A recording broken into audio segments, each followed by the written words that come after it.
What's up, y'all? Welcome back to another episode. Today we're answering the question, do you need to winterize your chicken coop? This is a very polarizing question. Let's jump into it. All right, y'all, so jumping right in, to give you a little bit of context, we are in zone 7, located in Arkansas. Our temperatures get down to around 0 degrees. It's about the coldest temp we face. So to answer the question, do you need to winterize your chicken coop? I think it all depends on your context. Now, I'm a firm believer that you do not need to winterize your chicken coop. I'm gonna show you our setup here.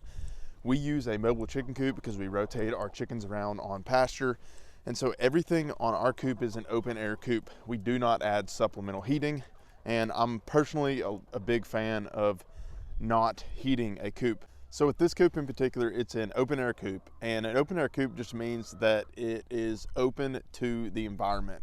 Now the key with winterizing a coop, if you're not gonna heat it, is you want to face the back end of your coop towards those winter winds, because you don't want that cold draft blowing on your chicken. So if you can get a draft-free chicken coop, then that's gonna help you a lot. Now, a lot of people tend to overseal up their coops in the winter. This can lead to a ton of disease because there is no airflow.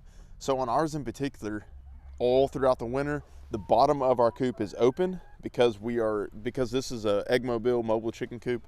The bottom of the coop is open for the manure to fall through as we rotate them around on pasture. That's fertilizing the pasture. And also the door to the coop is also open. So they're getting a good amount of airflow, but at the same time, they're not getting those northern winds during the winter time. Now, if those winds shift, if you've got a winter storm blowing through and you need to shift your coop, it's another reason I like a mobile chicken coop. It gives you a lot of versatility, because then I can move that coop to where the back end is facing those cold winter winds. Typically though, for us in the winter, those come from the north. Now, as a lot of people faced that polar vortex a couple of months ago, it got down to about 0 degrees in our climate. I know it got much colder in other areas, but there's tons of people who use open air coops all the way up in Canada when they're constantly facing very, very cold weather that's below 0 degrees, and they have open air coops. They don't supplemental heat their coops. Again, these birds have down feathers. They're able to survive in the cold. So, you know, this is a polarizing topic, and a lot of people will say, oh, you're cruel for not heating your coop and all this. For someone else, it may make sense for you to heat your coop, but I'm telling you what is possible. You just want to keep the draft off of them. You want to keep them dry, and you want to make sure they have enough feed and water. So for this coop in particular, we put a lot of chickens in here. We have about 65 birds that go in here.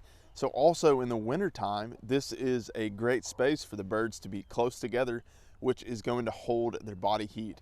Also, the way we have this coop designed is the way that it lays and the way that it vents.